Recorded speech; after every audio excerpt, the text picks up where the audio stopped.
ہر روز یہ حکومت جو ہے وہ مذاق بنی ہوئی ہے، اور جو پرائم منسٹر شہباز شریف صاحب ہیں فارم 47 کے ہیں، اور یہ سارے کہتے ہیں، کوئی میں اور آپ نہیں کہتے بلکہ نگراں وزیر اعظم انوار کاکڑ صاحب جو ہیں وہ برسریام کہہ چکے ہیں حنیف عباسی صاحب کو کہ جناب یہ جو کچھ آپ دیکھ رہے ہیں، اگر آپ نے تھوڑی بہت بھی ہل جل کرنے کی کوشش کی تو پھر ہم لے آئیں گے فارم 47 اور پھر آپ کو چھپنے کو جگہ نہیں ملے گی۔ تو وہ سرکار ہے۔ اب وزارت خزانہ اس کی بات نہیں مان رہی، اور پیٹرولیم مصنوعات کی قیمتوں میں اضافہ کرنا ہو، کمی زیادتی کرنی ہو، تو آپ کو معلوم ہے کہ 15 روپے کی خبر چلوائی گئی، اور خبر 15 روپے کی چلوائی گئی، اضافہ کیا گیا، کمی کی گئی 5 روپے کی، تو وہ 10 روپے وزارت خزانہ نے نہیں مانا۔ انہوں نے کہا جی آپ کے فیصلے ہیں سیاسی، اور سیاسی فیصلے کے لیے ہم تیار نہیں ہیں، کیونکہ آئی ایم ایف سے مذاکرات کر رہے ہیں ہم، اور آئی ایم ایف کسی بھی صورت میں کوئی رعایت دینے کے لیے تیار نہیں، لہٰذا ہمیں ہمارا کام کرنے دیا جائے، اور آپ سیاسی فائدے کی خاطر آئی ایم ایف سے مذاکرات ہمارے سبوتاژ نہ کروائیں۔ تو جب ادھر سے ہوا، کیونکہ دوسری جانب بجلی کی قیمتوں میں 3 روپے 76 پیسے مہنگا کیا گیا، اور 46 ارب روپیہ ہماری اور آپ کی جیبوں سے جو ہے وہ وصول کرنا ہے گورنمنٹ نے، اور ہم سے وصول کر کے وہ پرائیویٹ جو بجلی پیدا کرنے والی کمپنیاں ہیں ان کو دینا ہے۔ لہٰذا نیپرا نے بجلی کی قیمتوں میں اضافے کا فیصلہ وفاقی حکومت کو بھجوا دیا، اور بجلی کی قیمت میں اضافے کا حتمی نوٹیفیکیشن آج کل میں جاری کر دیا جائے گا، اور اس طریقے سے یہ اتنا اضافہ کیا گیا 46 ارب 61 کروڑ روپے جو ہے وہ اضافی بوجھ پڑے گا، کیونکہ ایک طرف بجایا جا رہا ہے، دھنیں بجائی جا رہی ہیں کہ ہم نے فیول 5 روپے کم کر دیا، اور ادھر جو ہے 46 ارب 61 کروڑ روپے کا ٹیکہ لگا دیا گیا ہے۔ اب آئی ایم ایف کی شرائط کیا ہیں؟ کیونکہ آئی ایم ایف کی شرائط سے یہ بھاگ نہیں سکتے، اور آئی ایم ایف کی شرائط یہ کہتی ہیں، ان کی بڑی بڑی ڈیمانڈ ہیں، ایک تو ٹیکس نیٹ کو لایا جائے، لیکن ایک اور بڑی ڈیمانڈ ہے، اور وہ ہے کہ آئی ایم ایف نے کہا ہے کہ وزراء، ارکان پارلیمنٹ اور سرکاری افسران، تمام کے تمام سرکاری افسران، خواہ وہ سول ہیں خواہ وہ فوجی ہیں، ان تمام سرکاری ملازمین کے جو اثاثے ہیں وہ ظاہر کیے جائیں، اور تمام ارکان کے، تمام گورنمنٹ سرونٹس کے اثاثے جو ہیں وہ ظاہر کیے جائیں،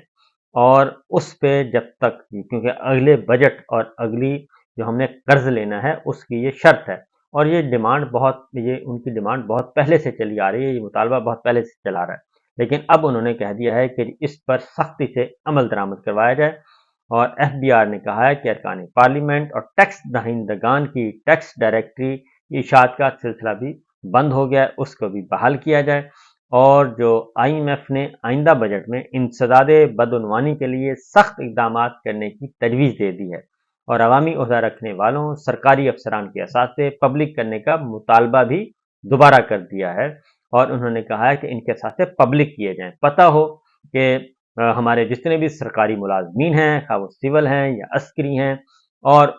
ہمارے ارکان پارلیمان ہیں، وزراء ہیں، سیاستدان ہیں، ان سب کے جو اثاثے ہیں ان کو پبلک کیا جائے، پاکستان کے عوام کو پتہ ہونا چاہیے۔ اور اس کے بعد آئندہ بجٹ میں انہوں نے یہ سارے بات کہی ہیں جی، یہ ساری چیزیں، اور بین الاقوامی فنڈ نے کرپشن کے خاتمے کے لیے اپنا موقف پھر دہرایا ہے، اور انہوں نے یہ کہا ہے، اس کی وجہ یہ ہے کہ ابھی جو دبئی لیکس آئی ہیں تو آپ کے 11 ارب ڈالر جو ہے وہ دبئی منتقل ہوا ہے،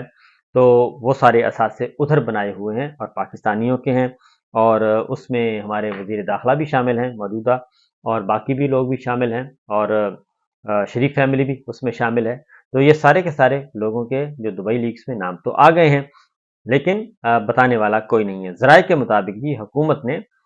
بین الاقوامی مالیاتی فنڈ کی ہدایت پر افسران کے لیے ایک پرفارما بنایا تھا، اور بینک سرکاری افسران سے نئے اکاؤنٹ کھولتے وقت اثاثوں کی معلومات لینے کے پابند ہیں، لیکن اس پر عمل درآمد نہیں ہوا، لہٰذا اب انہوں نے کہا کہ جی اس پہ عمل درآمد کیا جائے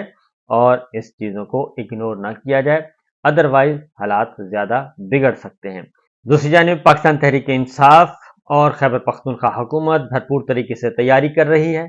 کہ جو مخصوص نشستوں کا معاملہ ہے اور مخصوص نشستوں کا کیس وہ سپریم کورٹ نے فل کورٹ کے سامنے آئے گا، اور اس کے لیے پاکستان تحریک انصاف کی کور کمیٹی نے یہ خبر دے دی ہے کہ ہم قاضی فائز عیسیٰ صاحب پہ عدم اعتماد کا اظہار کریں گے اور انہیں بینچ میں نہیں ہونا چاہیے۔ دوسری جانب خیبر پختونخوا کی حکومت نے یہ کہا ہے کہ ہم بھرپور طریقے سے اس کیس کو لڑیں گے اور ہر صورت میں دلائل دیں گے، آئین اور قانون کے مطابق دیں گے۔ لیکن جو سب سے بڑی خبر آئی ہے جی، وہ ہے سوشل میڈیا پہ جو ماؤتھ پیس ہیں یا پروکسیز ہیں ہماری PDM2 کی سرکار کی، اب وہ بہت زیادہ اس بات پہ آ گئی ہیں کہ ابھی کیس نہیں ہوا۔ کل تک وہ یہ کہتے تھے کہ یہ سنی اتحاد کونسل کو سیٹیں نہیں ملنی چاہیے، اور جو سیٹیں مسلم لیگ نواز کو، پیپلز پارٹی کو، MQM کو، حکمراں جماعتوں کو جو ملی ہیں، جو کہ سنی اتحاد کونسل پاکستان تحریک انصاف کی تھیں مخصوص نشستیں، یہ ٹوٹل تعداد بنتی ہے 77، جو کہ 77 سیٹیں پاکستان تحریک انصاف اور سنی اتحاد کونسل کی تھیں، اٹھا کر وہ تقسیم کر دی گئیں، اور اس کا بنیادی مقصد تھا کہ 2/3 میجورٹی جو ہے وہ پوری کر دی جائے، کسی بھی طریقے سے میاں صاحب کی خواہش پوری کر دی جائے، اور اس میں فائدہ یہ تھا کہ 2/3 میجورٹی آئے گی تو پھر ہم امینڈمنٹ کر سکیں گے۔ لیکن اب یہ ہوا ہے کہ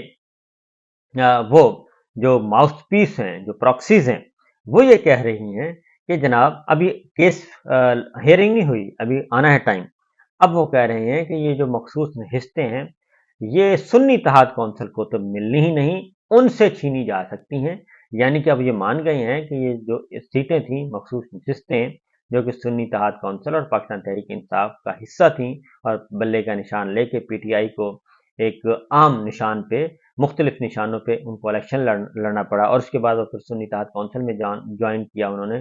پھر سنی اتحاد کونسل ایک جماعت موجود ہے، لیکن وہ کہتے ہیں کہ جی ان کو سیٹیں جو ہیں سنی اتحاد کونسل کو نہیں مل سکتی، اور یہ سیٹیں اٹھا کے دے دیں مسلم لیگ نواز، پیپلز پارٹی، سب کو 2/3 میجورٹی ان کے حوالے کر دی۔ اب وہ سارے کے سارے اب اپنا موقف تبدیل کر رہے ہیں، بہت بڑا یو ٹرن لے رہے ہیں، اور اب یہ کہہ رہے ہیں کہ یہ سیٹیں جو ہیں مخصوص نشستیں 77، یہ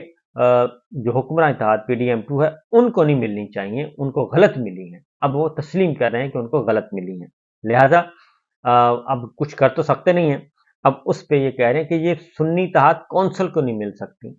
یعنی وہ کہہ رہے ہیں، کنوے کر رہے ہیں اصل میں جوڈیشری پہ اثر انداز ہونے کی کوشش کر رہے ہیں اس فل کورٹ پہ کہ جناب ٹھیک ہے، یہ ہے تو غلط، ہم نے جو سیٹیں دے دیں اور 2/3 میجورٹی کے لیے ان کو سیٹیں دے دی ہیں، تو یہ تو ٹھیک ہے جی، ہماری غلطی ہے، اس حد تک تو آپ ہمیں ریلیف دے دیں کہ یہ کم از کم اگر نون لیگ سے سیٹیں واپس لینی ہیں، پیپلز پارٹی سے لینی ہے، JUI سے لینی ہے، MQM سے لینی ہے، ان سب سے کاف لیگ سے لینی ہے، ان سے بے شک آپ واپس لے لیں، لیکن یہ سیٹیں سنی اتحاد کونسل کو نہ دیں۔ اب خود ہی خود انہوں نے تسلیم کر لیا، اور کل سے ایک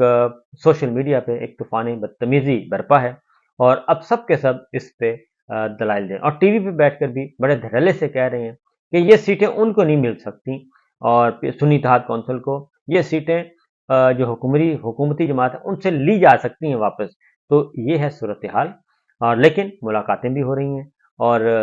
چیف الیکشن کمشنر اور الیکشن کمیشن آف پاکستان، ان کے 4 رتن جو ہیں وہ بھی اب ایکٹیو ہو چکے ہیں، اور خفیہ ملاقاتیں کر رہے ہیں لاء منسٹر سے، اٹارنی جنرل سے، وہاں پہ بیٹھ کے ایک سارے تانا بانا بنا جا رہا ہے سازشوں کا، اور کس طریقے سے ہم نے